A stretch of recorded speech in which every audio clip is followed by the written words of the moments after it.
Hola, vamos a meditar en la palabra de Dios una vez más, ahora en el capítulo 2 de Primer de Pedro.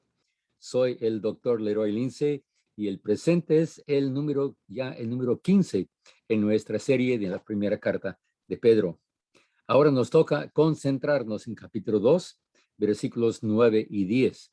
Vamos a ver que es una comparación y un contraste con lo que Pedro acaba de decirnos en los versículos anteriores. Continuaremos leyendo de la Reina Valera 95. Leamos. 1 de Pedro 2, 9 y 10. Pero vosotros sois linaje escogido, real sacerdocio, nación santa, pueblo adquirido por Dios, para que anunciéis las virtudes de aquel que os llamó de las tinieblas a su luz admirable. Vosotros, que en otro tiempo no erais pueblo, ahora sois pueblo de Dios. En otro tiempo no habíais alcanzado misericordia, ahora habéis alcanzado misericordia. Que Dios bendiga su palabra. El apóstol Pedro acaba de mencionar lo que, como dijimos, que los que tropiezan en la palabra preciosa, que es Jesucristo, la cabeza del ángulo, y realmente ese mismo tropiezo es el resultado de haber desobedecido a la palabra de Dios. Efectivamente, como dijera el mismo Señor Jesús, Él es el único camino. Ahora, con la conjugación pero al inicio del versículo 9, nos indica que nuestro pensamiento está dirigido en otra dirección. ¿Quiénes somos nosotros los que hemos creído en Cristo? Ya hemos visto qué es Cristo para nosotros. Ahora, ¿quiénes somos nosotros? Los que hemos recibido la misericordia de Dios. El enfoque ahora está en el resultado de esa creencia, la vida misma que Dios ha impartido de su gracia. Y encontramos 4 descripciones, nombres o títulos que Pedro utiliza que no solo describen a los que creen en Cristo, sino que también nos indican más bien nuestro propósito, el diseño divino en nuestro llamado.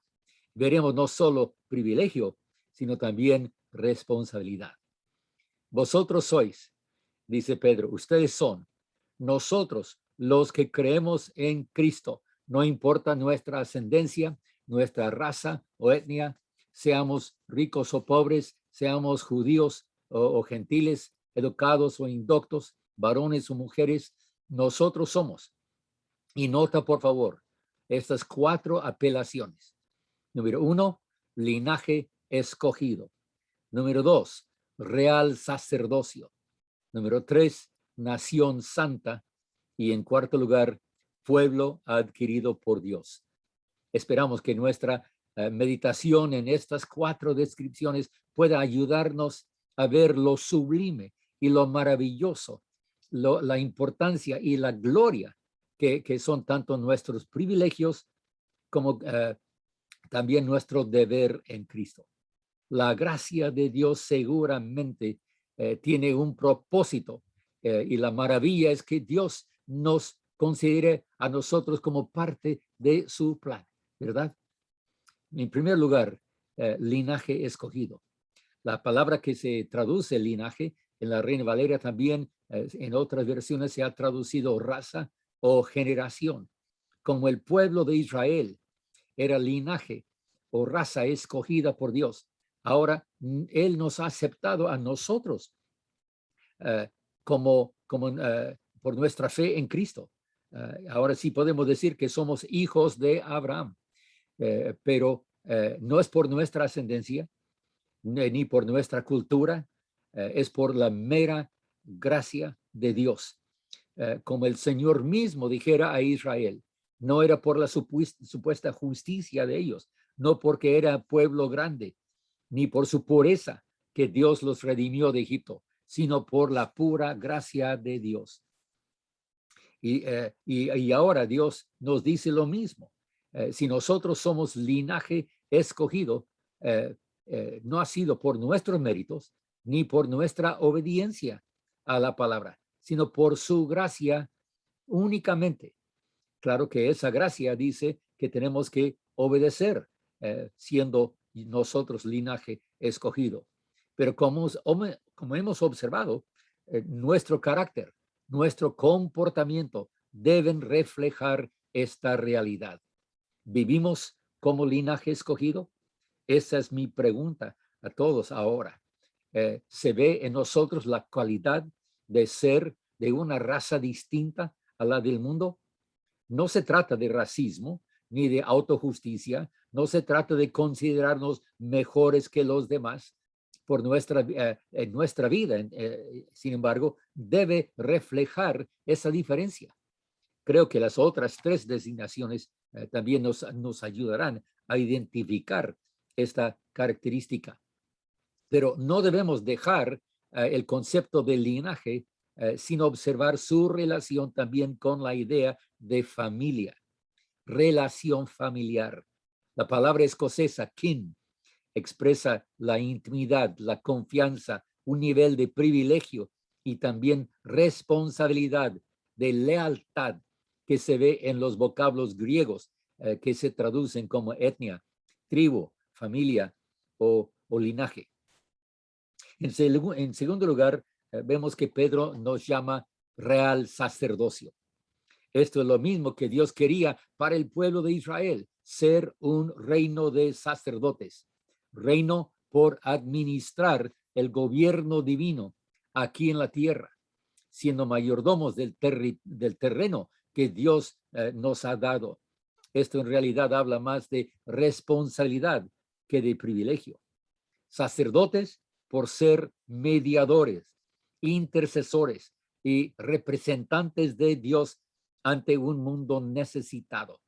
El sacerdote se identifica con el pueblo por el cual intercede y también con el Dios que representa ante ese pueblo. Dios nos ha llamado al ministerio de la reconciliación. Debemos contestar a ese llamado y decirle, Señor, utilízame para la reconciliación de las personas a mi alrededor.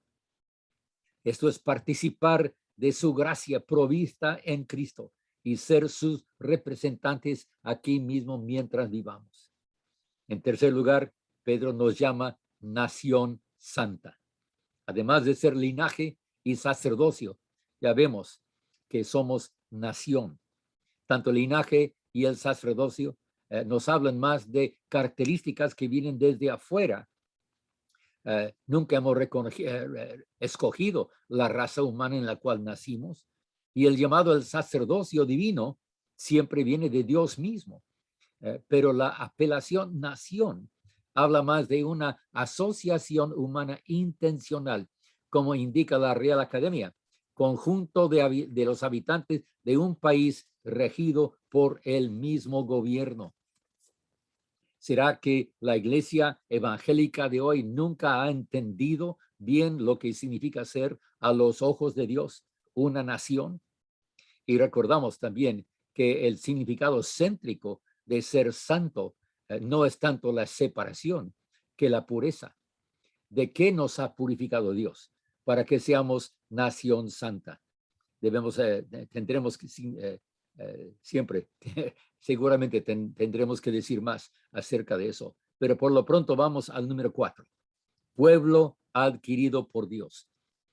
Esta es la cuarta apelación. Pueblo adquirido.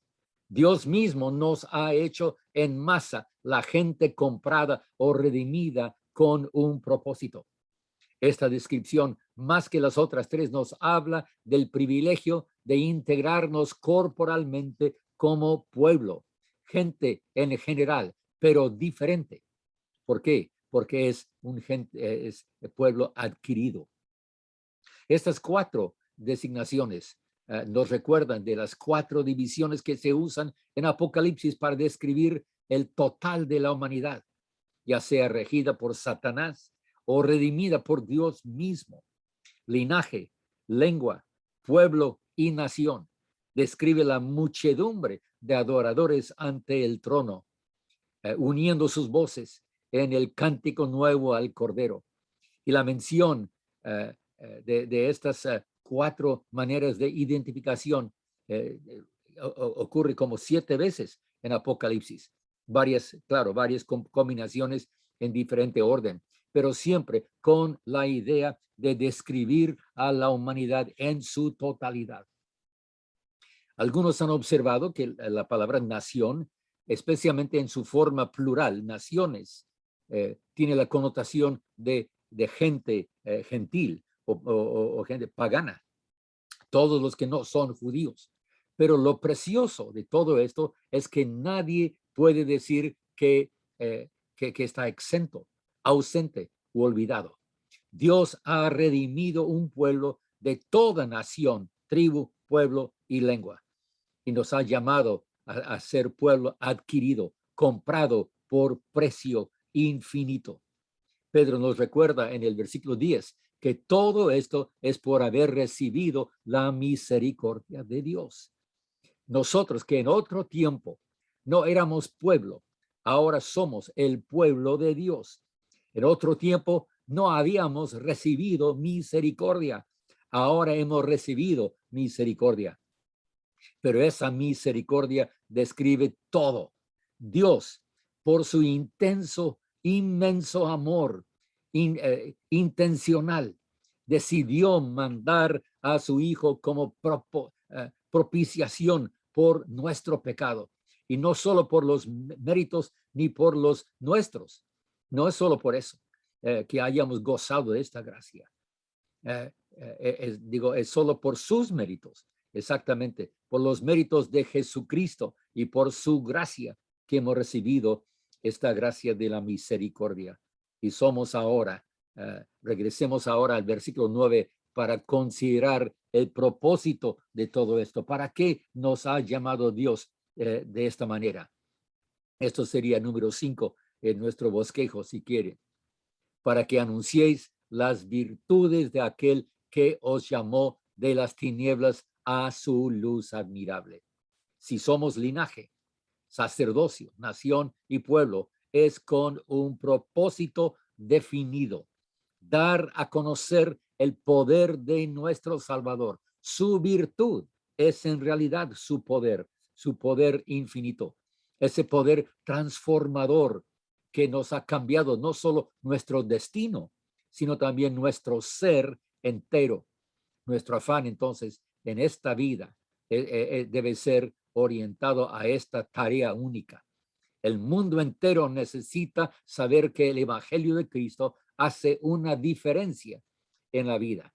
Si es una esperanza, sí es cierto, es una esperanza para el futuro, con Dios en la eternidad. Pero si no nos ha hecho ninguna diferencia en nuestra vida, en la manera que miramos a nosotros mismos, como tratamos a nuestro prójimo, los unos a los otros, entonces en realidad no ha hecho nada. Si Dios nos ha llamado de las tinieblas a su luz admirable, entonces debe ser la característica más, lo que es la característica más visible en nuestra vida. Dios no nos llama a ser fariseos, a elogiar nuestra propia justicia y santidad, sino a demostrar la diferencia entre ser todavía parte del reino de las tinieblas y vivir en esa luz admirable de Dios. Pablo, el apóstol Pablo, lo describe en su carta a los Colosenses en el 1:13. Dice, Él nos ha librado del poder de las tinieblas y nos ha trasladado al reino de su amado Hijo. Entonces, vivir en ese reino de la luz admirable de Dios significa pureza de corazón, rectitud de vida, la adorable calidad de una vida regida por el amor, la fe y la esperanza, viviendo en esa luz admirable de Dios. Lavado en la sangre de Cristo, redimido para ser un portador de su gracia a un mundo necesitado. Este es nuestro gran llamado, nuestro privilegio y nuestra responsabilidad. Amén. Gracias. Gracias por el privilegio de unirnos en este ministerio de estudio y de meditación en la palabra. Nuestro propósito siempre es ser muy práctico en la aplicación, interesados en cumplir con el deseo de Dios de que andemos en santidad, transformados por su gracia. Soy el doctor Leroy Lindsay. Me despido de nuevo pidiendo que la gracia del Señor Jesucristo, el amor de Dios Padre y la comunión del Espíritu Santo sean con todos nosotros. Amén.